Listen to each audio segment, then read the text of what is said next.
All right, everyone, welcome to another episode of the Martin's World podcast.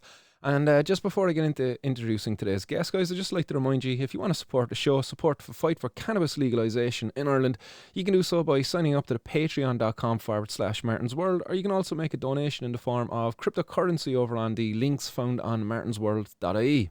Today's guest then, guys, is Selina Stein. Selina Stein suffers with fibromyalgia and a number of other conditions, and cannabis has been incredibly beneficial for her for many, many years. Selina Stein then was recently pulled in by the cops as her car was marked as being known to be driven by a person who is under the influence of cannabis. Selina's gone through a number of court cases now, and she's found that the judges were prejudicious against her, and that she now has an opportunity to set a legal precedent in the higher courts in the UK. This legal precedent will not only help Selena, but will help many other patients out there who rely on cannabis as a therapeutic tool to deal with the symptoms of their conditions, and to be able to drive their car then at the same time. As currently in the UK, much like Ireland as well, they have what are known as a zero tolerance limits around cannabis and driving. The limit is set so low that, like, if you were even to be in the same room as somebody who was consuming cannabis, you could probably be set over the limit. It's not reflective at all as limits that would be used to maintain road safety at all. No, those limits would probably be set a lot higher and be accompanied with sobriety testing. I came across Selina's story when she posted recently looking for help from Outlaw. She mentioned on a recent post there of Outlaw's that she'd reached out to him and had no luck, in terms of response from him. So I reached out to Selena to see if I could help in any way at all to raise awareness of what's going on there, of our situation, and also maybe try to get Outlaw, to look at her case and to maybe reach out and help her if at all possible. Selena needs to raise a significant amount of money, €5,000 in total, in order to bring her case to the High Court. But she needs just to raise €1,000 to get the ball rolling on that court case. So if there's anybody out there and they've got that kind of money, if you've got that kind of money sitting around and you can help out, do get in touch with Selena. It's Selena Angel Stein over on Facebook. We need to look out for one another, guys. We need to be supporting each other and get people like this to the higher courts to set the precedent, because these laws are discriminating against people like Selena every day, and they need to be challenged. So Selena's definitely got a good case there to be put forward to challenge these laws and the discrimination that they put on people who use cannabis as a therapeutic aid. So, guys, without further ado, I give you Selina Stein. I think it's important that we kind of get this out there. Yeah. I actually done an interview the other night with lads who run another podcast, and they're kind of more based in the UK. And they were big supporters of Outlaw, but through their own podcast, there seems to be a lot of skepticism being rose about the guy. It's funny, because literally just as you sent me a message, the first time after me messaging him quite a few times, he's actually messaged back and he said he's going to look at his messages. Yeah. So I've got to wait for a response now, because I have contacted him a few times. At the time, I had everything in hand and everything I needed, so I didn't need his help. But as soon as I did, I reached out, and then I heard nothing. And I've heard lots of people have heard nothing as well. But yeah, he's now contacted me. So, I mean, I'm in a sticky situation at the moment, just because the person that I've got representing me, I've met him once. He was recommended from a friend. Now, he won't give up his details, his actual business details. We know where he's from and things like that, but he won't give it up so someone can look him up. So, like, your solicitor, you don't really know much about him? That barrister. Yeah. So he's through a friend. Yeah. Now, I've been using him, before I tell you the whole story, I've been using him since I was come out of magistrate's court. And the guy who introduced me, I thought he was his mentor, but I found out since he was recommended through a friend. So we're not 100% guaranteed he is who he is. But I think he is, just because of what I've seen, and I've met up with him and stuff, but I can't guarantee that. So the Guy, he's helping me. You know Guy Coxall. Guy Coxall, yeah, see our future. He's been a massive part of this. Yeah. And I can totally understand where he's coming from, wanting to know who this guy is and wanting to know his details. I can totally get that. But I'm stuck in the middle here by going, Okay, I'll take that to James. Okay, I'll take that to Guy. Okay, and I'm stuck in the middle here. So I'm thinking I need to do something. I need to try and raise this money and get this money somehow without them to sort of like doing what they're doing. Yeah, yeah. So what's the situation with yourself? So what's started all the trouble, I suppose? Where did this all begin for yourself? Back in 2020, I think it was around about May time, I got pulled over. Okay, so At during the the time, pandemic. during the pandemic. So he come up to the side of my car. He says, you have a mark on your car as having someone under the influence of cannabis and driving. Have you used cannabis today? Yeah. Okay. So then I went through the test. No PPE, no nothing in the car or whatever. It comes back positive. We go do the blood test. Everything was done right. Mm-hmm. I won't say that, but the problem was the first time I went to the magistrates, I said, because I had Guy helping me at this point, helped me put together my dossier. I went into the court and I said, I don't want to plead at present. I want to go straight to trial, as is my right. Mm-hmm. So because that's a lay person there, basically, isn't it? The first magistrates. So I had to come back to the while we were there, actually, I should say, because I asked to go straight to trial, they asked to read the PC statement. Now, in his statement, he said, I stopped on a roundabout. I was like, what? I stopped on a roundabout. Okay, no, it's absolutely fine. That's one to me. I'll put that in the bag. Yeah. All the time, I'm always polite. I'm always nice. And I go by the court rules. So I think, okay, no worries.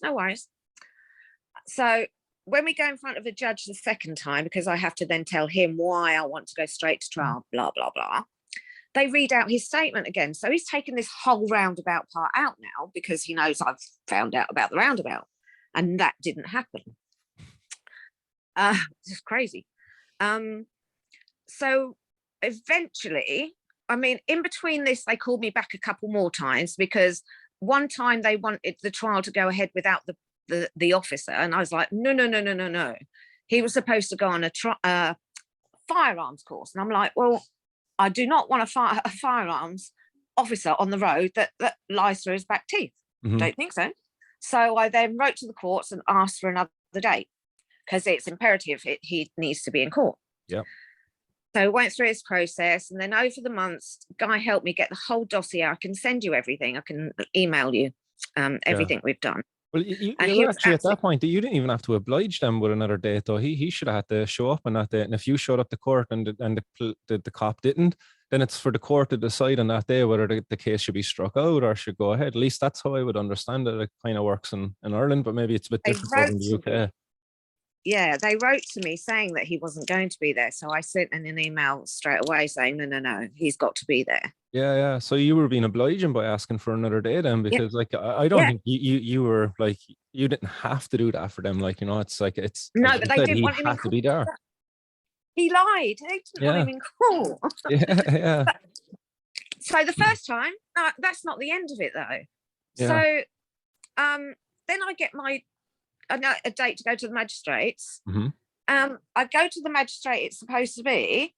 They've changed the place and the time to another magistrate's across town without telling me. Now, I got home after the magistrates and found the letter on my doorstep. So lucky enough, because I don't trust anyone, mm-hmm. we went down the courts first thing in the morning. So we were there really early. So I found out early that they changed it. So we all ran up to the other one. And that happened again when I actually went through on my trial. That happened, exactly the same thing happened when I went to the trial, because I did represent myself through magistrates with the help of Guy. They changed the location again. So we literally had half an hour to get from one place to the other. Jeez. Absolutely madness. It's crazy. This whole thing's been crazy. That's not the end. So I go into the magistrates. And obviously the prosecution goes first and everything else, asking him the questions. Mm-hmm. So then I asked mine. I can send you them all. I won't remember them all now. But I just started by saying, so how long have you been an officer? So many years. So you class yourself as an experienced officer. Okay. And when he was in court, the time when he was there at the trial, he left all the roundabout and everything out, and he went right back to the first story. I stopped her and I said, so the first magistrates we went to, I said, they read out your statement and they said, you said I stopped on a roundabout. Why is that? Oh, I can't remember. Okay. I said, so the next magistrates we go to, I said, you took the whole roundabout part out. Why is that? Can't remember. I said, do you realise in 2018, the legislation changed so that cannabis can be prescribed? No, I didn't know that. I was like, oh, fuck's sake. So I carried on questioning. By this time, I've got the judge all on my side. Mm-hmm. I'll give him a few more questions. As I say, I can send you all these. But the long story short, the judge said to me, look, he says, I am not powerful enough. The way they've put the charge, I am not powerful enough to do anything about this charge. He says, but what I can do, and he gave me Article 6 to use in my evidence.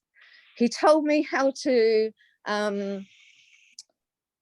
get compensation out of them, and he wanted me to appeal. Mm-hmm. Well, lucky enough, another guy that was there who was going to be an expert witness, but obviously I weren't allowed any of them in, was Chris Tasker. Now, it was him that would talk to this guy, this barrister, and he wanted to represent me in Crown because I was going to appeal and everything, free of charge. Mm-hmm. Oh, okay, fair enough. So when we come out of court, he did have to give me 12-month ban, but he fined me £420. So yes, but yeah, he was really happy to hear that I was going to appeal. He was just sorry he couldn't do anything. So does the ban still stand while your appeal, or is it like here when I got banned from driving for having cannabis in my possession, a ban still stands? I didn't ask for my license back because I just thought we could get through this. I said, just leave it as it is at the moment, and we'll carry on. Yeah, when I lodged my appeal, I was able to remain driving until my appeal came back up then. So yeah, I didn't ask. In that regard. That was recommended by talking to this barrister that that was the best way to go about it. Mm-hmm. So this guy said that we need £3,000 to go to court, to go to Crown Court. And I'm like, oh, here we go. Money we didn't expect to. And he said that was sort of like for charges for the courts and the insurance or something. So I start a crowdfund. I start getting bits and pieces coming through. But in the end, I had to use a good 2,000 of my money. Mm-hmm. And I raised 1,000. So I did meet with the barrister. We had a really good chat over many hours. We've had lots of chats about what to do. So in the process of the Crown Court, because I was still doing it on my own at this time, because the barrister didn't want to say anything, that he's there at present. He wanted it to look like I was doing it still. So then I put in my appeal, and he was helping me by writing everything out. I was copy pasting and sending it off. So this went sort of like to and fro, asking for dates, and they were asking. I went to the courts, and the first time I went there again, they changed the date and time at the Crown Court. Again, no, every time, apart from the last 2 times, it always changing. They didn't change the time to 4:20, did they? No. The first time I went in there, that was the mention here, and so you go in why you want to go sort of like appealing and stuff. I thought I need a good 2 days. When he first saw me and saw the paperwork, it was like, oh, you cannabis people, you should be going to the government with this, not to the courts. And I went, oh, ting, another one, thank you. But it's good. It's kind of good to hear that, but it's not also. It's like the judge should be also going to the government, because like if he's one of these cannabis people, it's like no, don't express that to me. Express that to the bloody government, and don't tell me go to the government, because you don't know if I'm already going, because you probably are already campaigning by the sounds of it. Like, you know, Guy Coxell and the guys, like, so we are on the government's case as well as in front of judges, but that's not by our choice. That's by his system's choice or her system's choice, whoever the judge might be. But sorry, yeah, go on. No. So anyway, yeah, and Guy still helped me at this point, sort of like giving me bits and pieces still as well. So where are we? So yeah, went to the mention hearing. He would only give me half a day when I asked for 2. Mhm. So there would have been no time for my witnesses or anything like that. So I thought, oh, ching ching, 2 more. That's all right. You keep coming. So when I left there and told the barrister, blah, blah, blah, we put in a request for transcript, because he sort of like said what he did. Mm-hmm. My feeling was he was prejudiced as soon as I walked through the door. So I want that transcript. They didn't send it in. I emailed and they didn't send it. They said they'd sent it, but they never sent it. I've got all the emails. Okay. Eventually, after getting in touch with Opus 2, because that's who does the transcripts, 2 or 3 times, they then, when I then went back to the courts and I said, look, I phoned Opus, they said, oh, there was a problem. They couldn't send it because there was a problem with their machine, but they've sent it now. Okay. So I wait another couple, sort of like a week or so, nothing. So I contact Opus again. And I think it was just when I contacted them, they'd sent it through. So it was only the last week, in the last few days, they've sent me this. Now, I applied for that, first of all, on, I think it was the 1st of November. So I had to do to and fro. But I went in again before the trial, because he wanted to know, have I got everything together, and why I hadn't given him all the information on what my expert witnesses want to say and things like that. Or I don't need that for this. You don't need to know everything about that. That's what the trial's for. So I just got to remember now, my fibro's coming in now.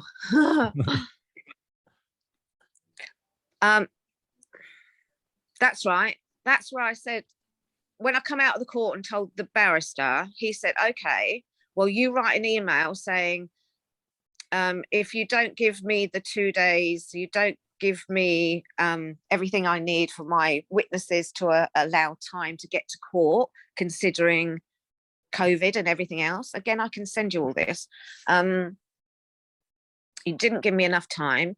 Half a day is not enough time to have my witnesses say what they need to say.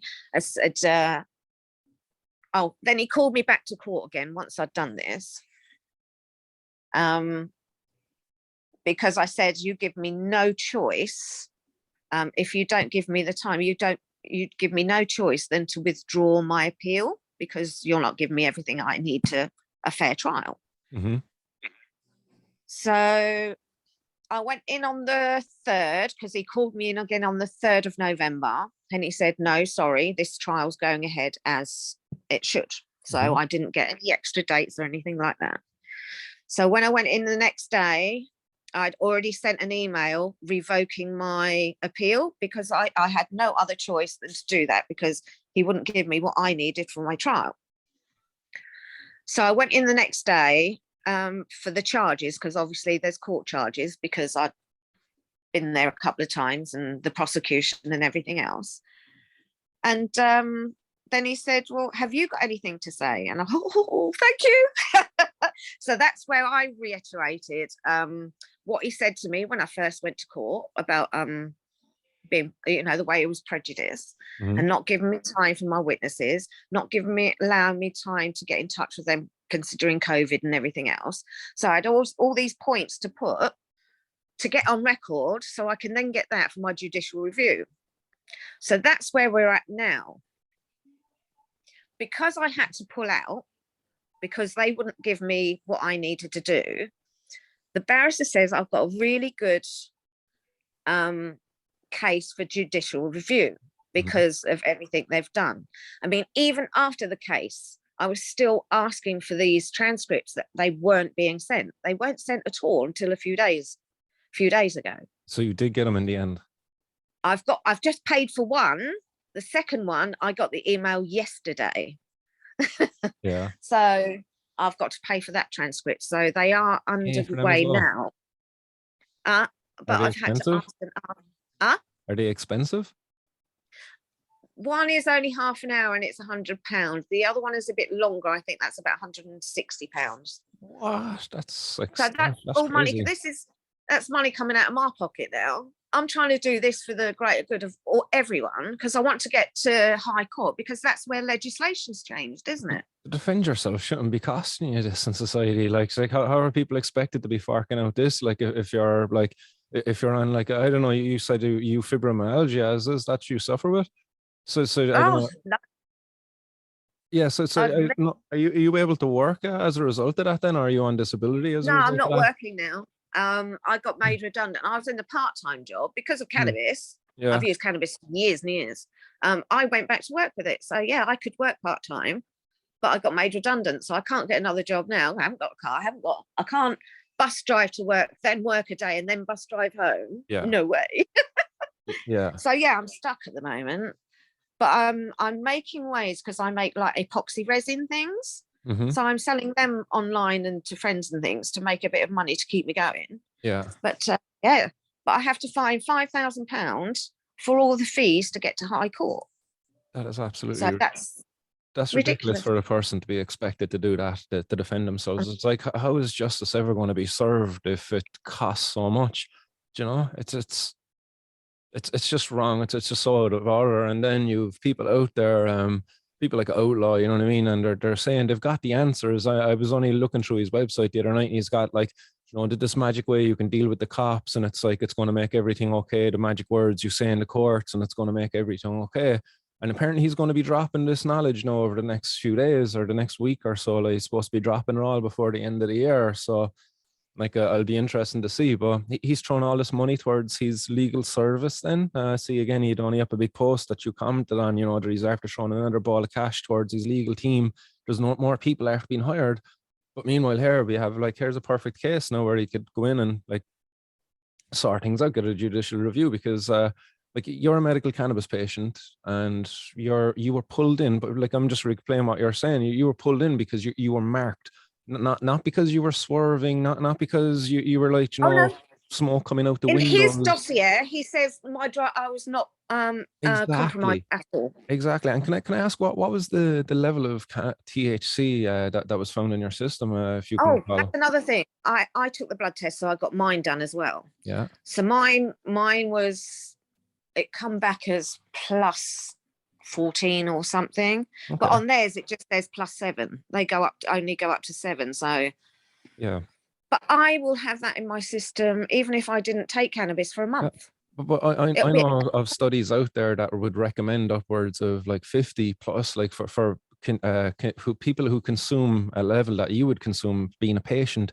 Because, like, again, like, people don't understand cannabis. Like, it's not like alcohol where, like, you know, a pint is, you know, going to affect people in a very similar way. I know people can develop slight tolerances to alcohol, but in the most part, like, not like with cannabis. If you consistently use cannabis, it builds up in your system. You develop a tolerance to it, and if you're a patient, such as a fibromyalgia patient, you need to use it on a consistent basis to keep that level up there so that it can work its magic in your body. And meanwhile, you get pulled in and you're being subjected into these it's a no tolerance limits. That's what they're regarded as in the world scheme, in the scientific schemes. No tolerance limits, because the limit is set on a no tolerance basis, as in the government, the authorities, they have no tolerance for your use of this substance. So therefore, they're going to set the limits so low that if you use it, we're going to criminalize you. We're coming down on you. We don't give a shit if you're driving safe, if you're a threat to people. We're just going to come after you because you're doing something that we don't like. And that's wrong. That's discrimination. Like, that's no different from them saying, look, you can't have a job, you can't get on this bus because you're in a homosexual relationship, or because your skin color isn't the one that we approve of.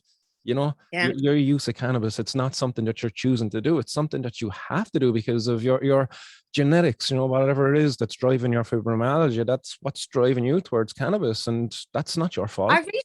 I researched it. I have an endocannabinoid deficiency syndrome.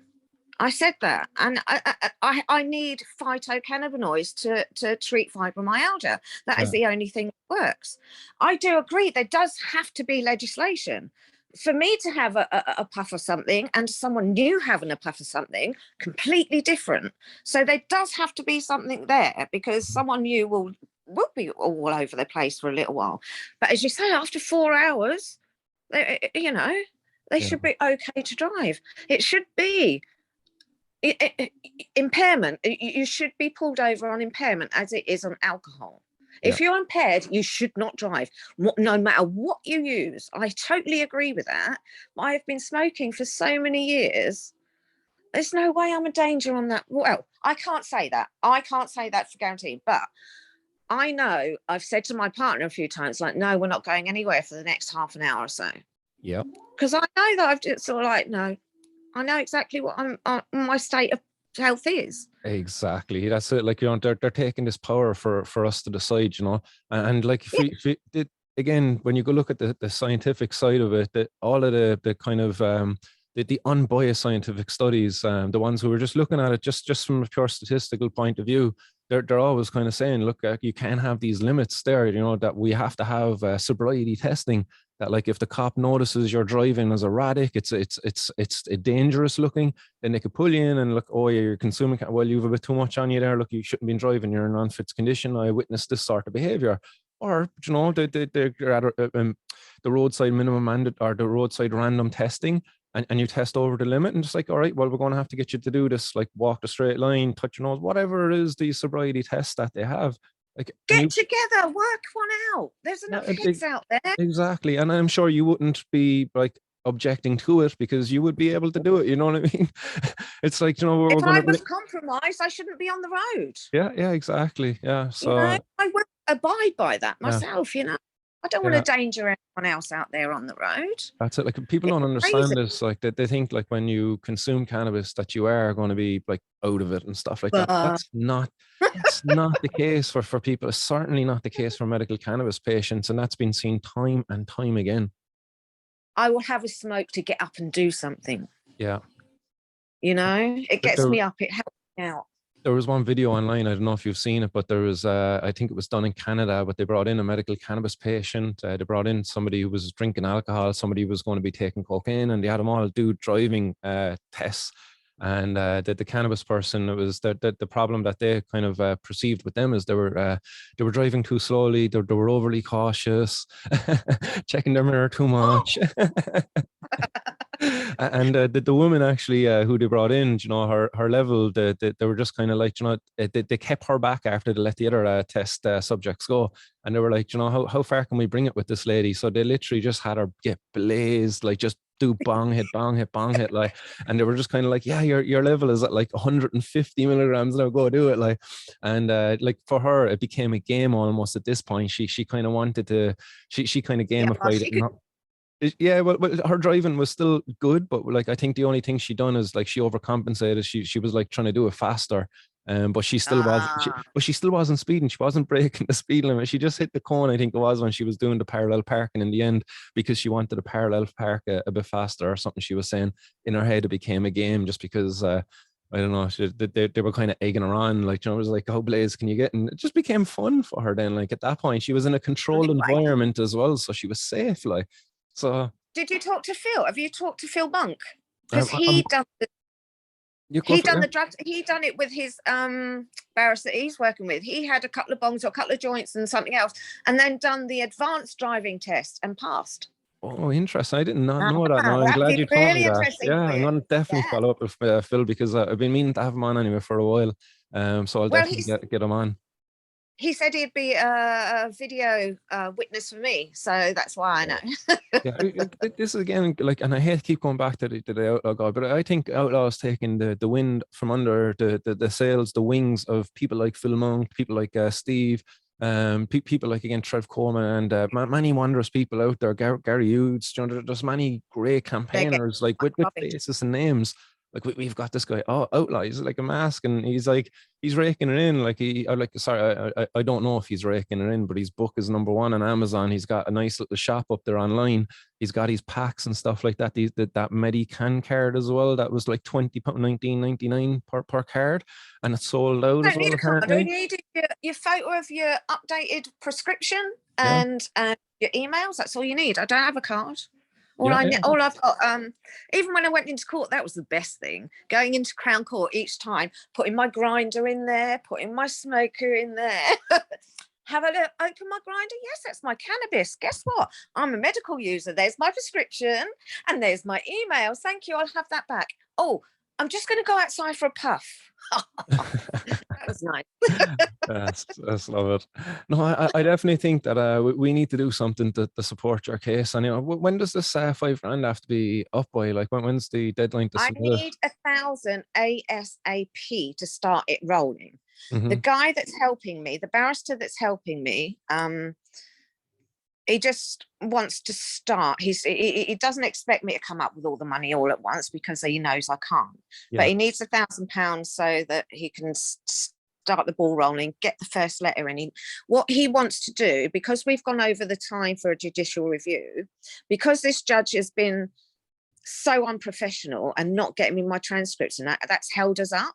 Yeah. So he's going to write in, what did he call it? He's going to serve the judge something. I can't remember the word he called it. But he's calling the judge for not doing his job, basically, so that we can go through that way to get the judicial review. Because Excellent. he's held us back, we've gone over time. But it was because of him and not doing his job that's made us go over time. So that's what we're playing on. But we have to get the ball rolling, but I can't until I can pay this £1,000. Yeah. Well, there's definitely like people out there right now. I know, like myself and yourself, like I'm definitely not, I don't have that money just sitting around. But like we've got many Guy, businesses out there that would be that have got deep pockets. You know, I see a lot of CBD companies doing these heavy marketing campaigns and stuff like that. It's like, look, if you believe in the therapeutic benefits of cannabis, whether it be CBD or anything else, you know what I mean? This is a case to be helped, because like this is a form of discrimination against a person who depends on these cannabinoids for therapeutic use, and you're getting discriminated against like by today's society.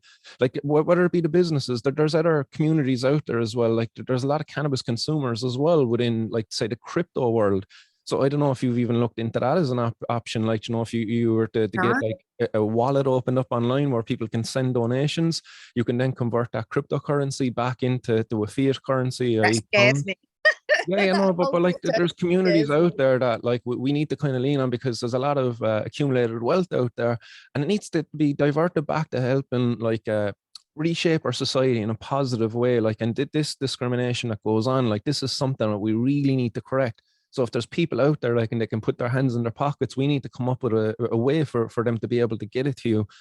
So I Yeah. think definitely like if I don't know, maybe through Steve and they've got a website, Seed Our Future, that they might be able to open up a portal through that website to be able to divert funds then to With support Guy, yourself.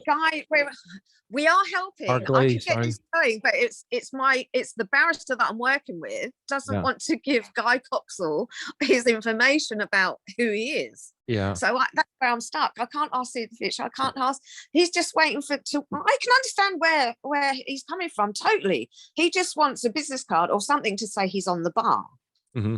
But this other guy, I don't know if he's just being facetious or what. He's like, no, you're not getting it.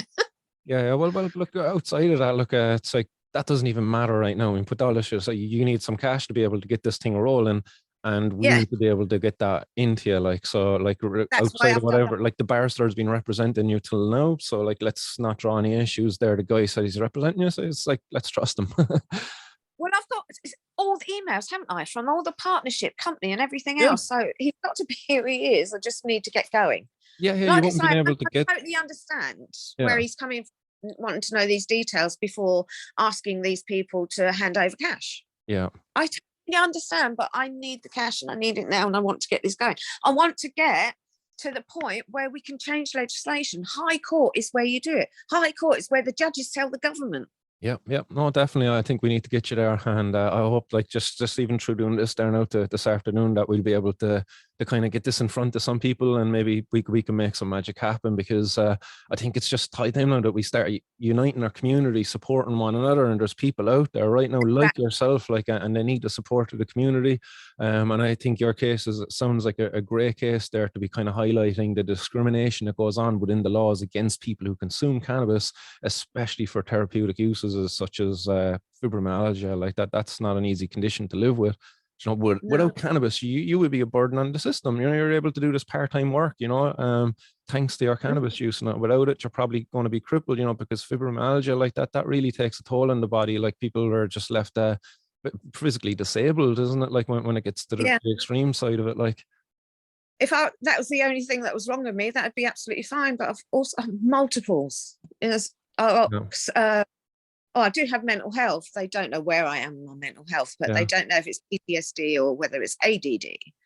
So I'm under the health team for that. I've got cervical spondylosis. I have all the IBS. I have so many different problems that come around with fibromyalgia as well. Yeah. So yeah, I would be in bed if I didn't have cannabis. I would be in bed.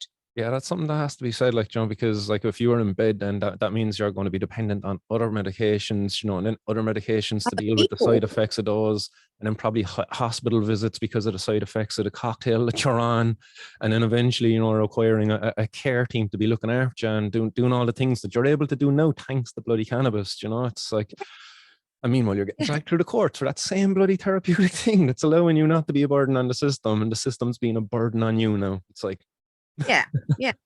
I don't need this on my record, you know. no, you I do want not. Yeah, no, that's it. Will I ever get my life back Yeah. if I can't give a zero test? Yeah. I don't know. Yeah. Well, look, I hope that doing this morning, you know, and I know we kind of, I might have picked on Outlaw a bit, but look, I'm hoping that, like, calling him out, that he might just kind of step up and support people like this and come forward and offer people, give people the information that they need to defend themselves in the court, and to be supporting the people there, like yourselves, to be able to set this kind of these judicial reviews and set precedents in court, because it needs to be set. Patients need to be able to use their cannabis free from this discrimination. You use the right word there. We set precedents. We set precedents for everyone else to be able to use the same thing. Yeah. And that's the whole point of this. This is the whole point of getting to High Court. Yeah.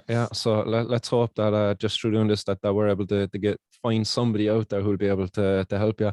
You said you've done some GoFundMe's and stuff in the past. You don't have anything up and running at the moment?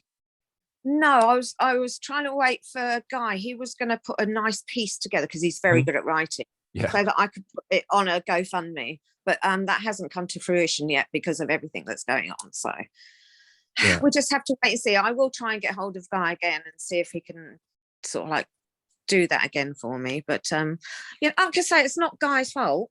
No.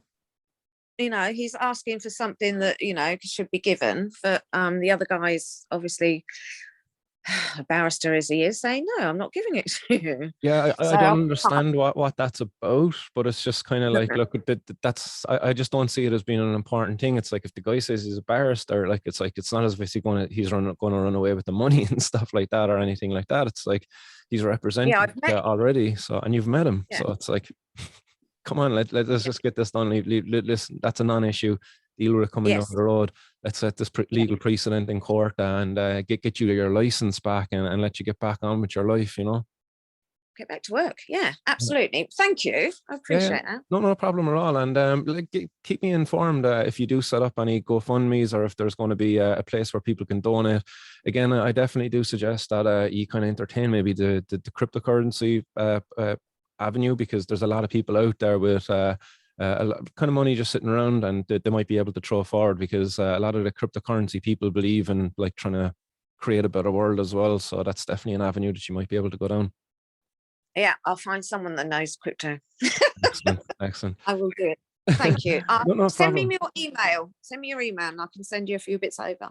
Excellent. Thanks very much again for taking time out of your afternoon there, Selena. And I hope this helps. And I hope, you know, you achieve what you want through the courts as well. So best of luck with everything. I'll keep you updated. Thank you very much. Thanks, Selena. Bye. All right. Take care. Bye. And there you go, guys. I hope you enjoyed that conversation with Selena as much as I did. And I really do hope that it does something to help Selena fund this legal battle. Whether it be Outlaw wakes up and kind of puts his hand in his pocket there and digs out some of the money that was donated to him by the community through sales of his books and whatever, or whether it be some other business person out there, or maybe some person who's just got this kind of money lying around, because Selena needs support now, the community needs support, and I believe if we're able to get Selena's case to that High Court, Selena might be successful enough and be able to set that precedent then that will not only help Selena, but any other cannabis patient who might find themselves in a similar situation where their medical use of cannabis is putting them in a position where they're over an arbitrary limit, and they get discriminated against then. So guys, if there's anybody out there that can help Selena in this situation, if you got this money lying around, do get in touch with Selena. You'll find her over on Facebook, Selina Angel Stein. And also, get on to the See Their Future campaign then as well. Guy Coxell and other campaigners there are doing tremendous work helping people like Selena. So definitely give them your support as well, guys. So thanks very much, guys. I'll be back with more interviews very soon, hopefully. So until then, stay blazed, keep it lit, much love, and peace.